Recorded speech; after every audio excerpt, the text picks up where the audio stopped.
ମାମା କଣ କରୁଛୁ?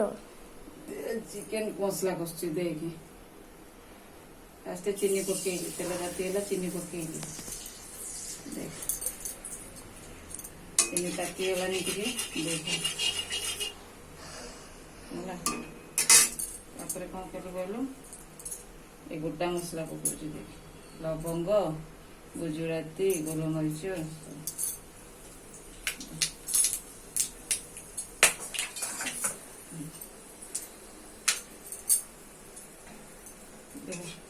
ତାତିଗଲାନି।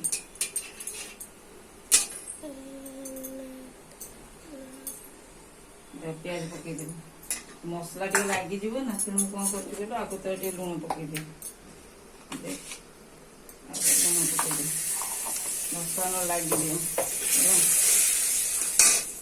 ତାପରେ ପିଆଜ ପକେଇ